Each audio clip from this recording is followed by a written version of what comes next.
नाम था श्री छबील दास जी। इनको तांबुली कहते थे सब, क्योंकि इनका काम क्या था? बीड़ी बनाना, तांबुल पत्र आदि सब समेट करके और बीड़ी बनाकर, अच्छा, पूरे जहां कहीं भी रस भाव से ठाकुर जी की सेवा होती है, अनेक स्थानों पर महाराज जी बीड़ा का भोग लगता। पर हमारे वृंदावन में बीड़ी का भोग लग, बीड़ी छोटी छोटी। क्यों? मन में भाव है, नेक नेक से लाला लाली है, इतनी बड़ी बीड़ा बना दो, कहां खाएंगे वाकू? नेक नेक सी बीड़ी बनाओ, छोटी छोटी बीड़ी बने। हमारे वृंदावन में नंदगांव जाओ और कहीं जाओ, इतने बड़े बड़े बीड़ा रहे। बीड़ा बीड़ी समझ रहे हैं ना? कैसे कहें बाबा जा, ये नहीं है बाबा दूर तक कर रहे हैं, वो बीड़ी नहीं है, बीड़ी पानते के बीड़ी। जय हो भैया अरे राम, प्रियालाल जी की सेवा में बीड़ी बढ़िया भैया, मैंने पूछ ली। पान की जो सेवा रे, बात बीड़ी के हैं, और बीड़ा के वो बड़ो रे, छोटी रे वो बीड़ी। तो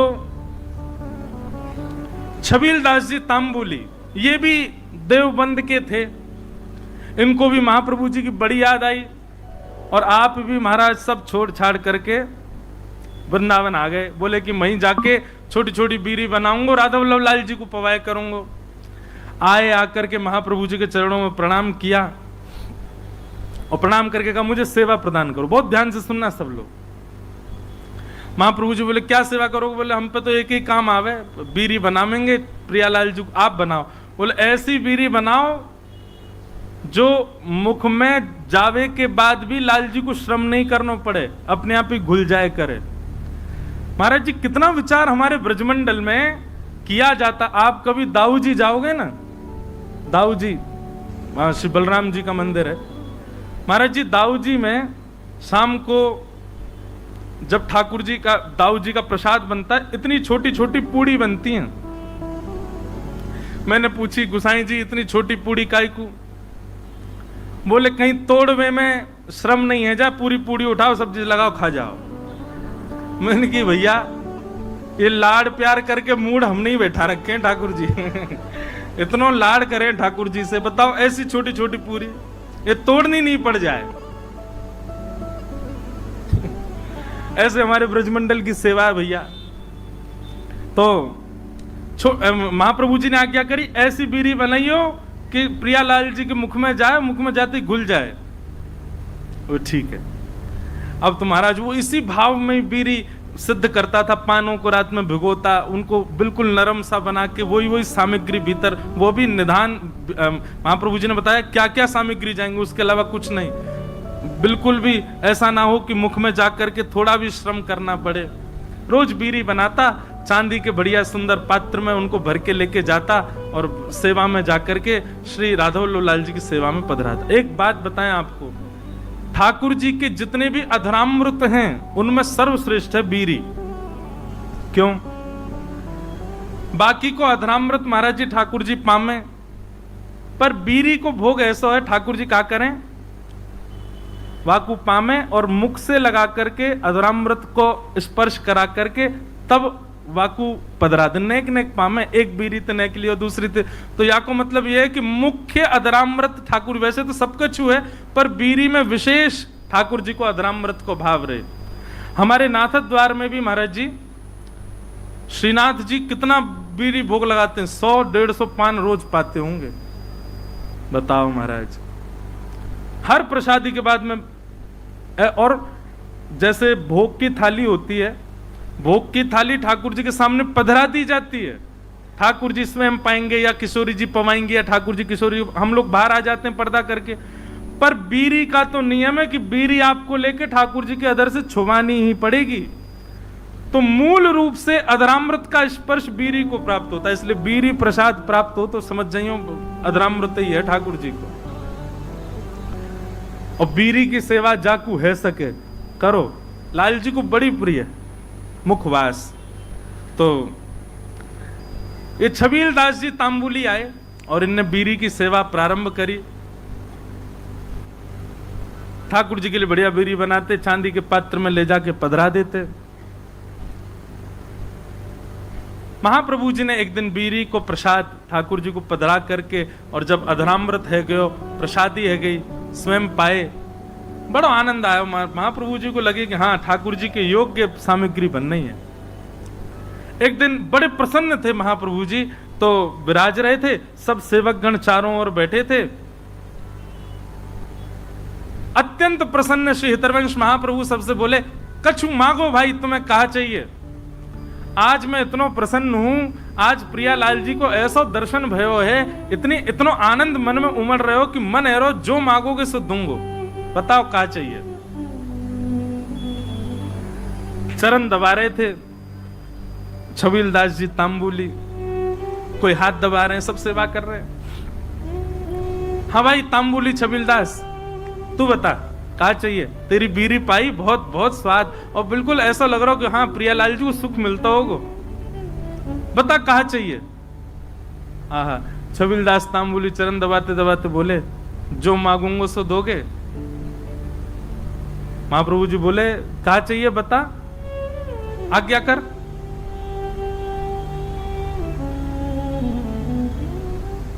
सावधानी से सुनो, बता कहा चाहिए। तो छबीलदास तांबुली कह रहा है, बोले कि जय जय, हमें ऐसा अनुभव भयो, हमने ऐसी सुनी है कि श्री राधा वल्लभ जी आपसे बात करें, आपके संग बैठे, आपको हाथ पकड़ लें, आपकी गोद में बैठ जाएं कूद के। ऐसा सुख मोह कब मिलेगा? ये मोसों बात कब करेंगे? मेरे हाथ कब पकड़ेंगे? मेरी गोद में कब बैठेंगे? मेरे हाथन से बीरी कब पामेंगे? आपको देनो है तो महाप्रभु जी बस यही कृपा कर दो कि श्री राधा वल्लभ लाल जी प्रत्यक्ष काउदना मेरे सामने प्रकट हो जाएं, और जैसी लीला आपके संग करें, मेरी गोदी में भी कूद के बैठ जाएं एक दिन, मुझको भी वो सुख मिले, ऐसा अनुग्रह कर दो। महाप्रभु जी प्रसन्न भाव में उठ रहे थे, धीरे धीरे अपनी सामग्रियां उठा रहे थे, संध्या के लिए जा रहे थे, और जाते जाते ऐसे ही बोल गए, चल ठीक है दियो, राधा वल्लभ जी कृपा करेंगे तो पे, और चले गए जमुना जी। कोई ऐसा भी नहीं कि विधि विधान से बैठ के आशीष दिया हो, उठ के जाते जाते बोल गए, चल दियो, कृपा करेंगे। नेत्र सजल है, बोले अब कब होगी कृपा ये तो जाने नहीं, पर गुरु आज्ञा है तो निश्चित कृपा होएगी। स्नान ध्यान करके वो भी बीरी की सेवा तैयार सिद्ध करने लगो, और बीरी सिद्ध करके महाराज जैसे ही लेकर के राधा वल्लभ जी मंदिर में आयो, संयोग से कोई भी नहीं मंदिर में, अकेलो छबीलदास तांबुली बीरी भोग लेकर के भीतर गयो, ढूंढने लगो, कोई सखी मिले, सहचरी मिले, कोई सेवक मिले तो दम भैया अंदर पधराए दो। जैसे ही समीप गयो तभी कहा, देखो युगल सरकार, दोनों एक दूसरे गले में गलवैया डाले, अपनी एक एक कमर पे हाथ धरे, और मंद मंद मुस्कुराते भय अपने एक दूसरे के प्रति ऐसे शीश झुकाए करके, और वह तांबुली को देख करके और मंद मंद मुस्कुरा रहे हैं, और मंद मंद मुस्कुरा करके श्री जी इशारों कर रही हैं, इतकुआ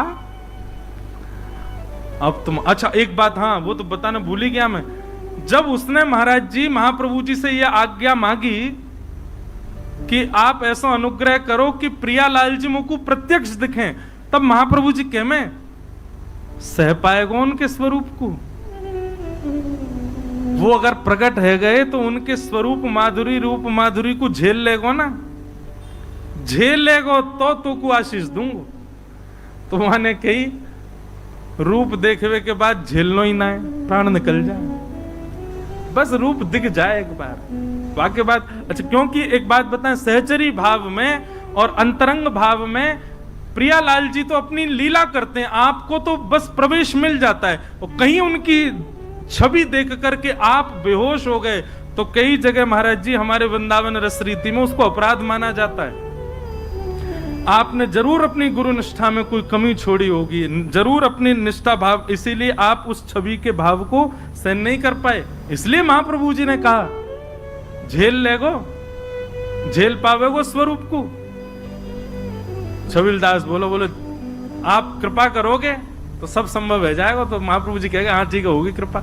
आज जैसी आयो, और आज महाराज बस थोड़ी देर पहले की बात है, महाप्रभु जी कह के गए कृपा होएगी, इतने में ही वो बीड़ी लेके आयो, इतने में तो कृपा है गई। प्रिया प्रियतम साक्षात खड़े वहां के सामने, श्री जी इशारा कर रही है इतकुआ। छबील दास के 2 बार तो नेत्र बंद भये, हाथ पाम वाके होश में नहीं, ठंडो पड़ गयो पूरो, कभी इतकू जावे कभी उतकू, बस गिरवे ही वारो। इतने में ही वाने महाप्रभु जी को स्मरण किया, हितवंश महाप्रभु को स्मरण करते तुरंत चेतना आ गई। मानो गुरु ही कृपा करके ये बल दे रहे हैं कि प्रिया प्रियतम को देखो, उनकी बिना कृपा के देखे ही नहीं पाओगे वह स्वरूप को। छबील दास सामने खड़ो है, अब कहा बोले ठाकुर जी से। ठाकुर जी तो मंद मंद मुस्कुरा रहे हैं, श्री जी कह रही हैं जोर से मत मुस्कुरा दी, प्राण निकल जाएंगे आके। ऐसी छवि ठाकुर जी की। ठाकुर जी बोले खड़ो ही रहेगो, कछु करेगो भी। छबील दास बोलो मुंह पे तो कछु आ भी ना, कहा करूं जय जय। बोले कहा करूं कहा, वो दूर डिबिया लेके खड़ो बीरी की, इतकुआ बीरी पवा। अब वो गयो महाराज, हाथ पाम कांप रहे वाके, ऐसे डिबिया खोल के और ठाकुर जी के आगे पधराई दी।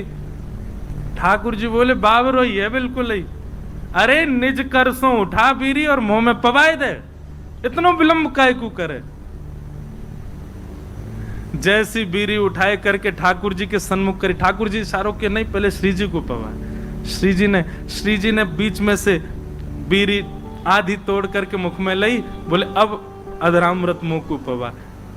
जैसे ही पवायो महाराज, वो छवि निहार करके कौन सुध में रह सके। बस वहीं वह छवि को देखतो प्रिया प्रियतम लीला कर रहे हैं। अद्भुत छवि को दर्शन करते करते छबील दास तांबुली ने वहीं प्राण त्याग दिए, ठाकुर जी में विलीन है गए। बोलो श्री राधा वल्लभ लाल की। क्या समझ में आई बात? भजन के प्रताप से, आपके भाव के प्रताप से कभी प्रिया प्रियतम दिख भी गए तो देखवे की सामर्थ्य और वास में कहा करनो, ये सामर्थ्य भी गुरु प्रदान करेंगे। ये हमारे गुरु शरणागति लो भैया। गुरु आज्ञा के बिना या गुरु कृपा के बिना प्रिया प्रियतम दिख गए तो हम झेले ही नहीं पाएंगे। और फिर क्या फायदा वास स्वरूप को देखवे को, जाके काजे हमने सबका चुकियो, वही के प्रति हमारा भाव नहीं रह पाया। ऐसे श्री हितवंश महाप्रभु ने कृपा करके दर्शन कराए। जय जय राधा वल्लभ हित हरिवंश, जय जय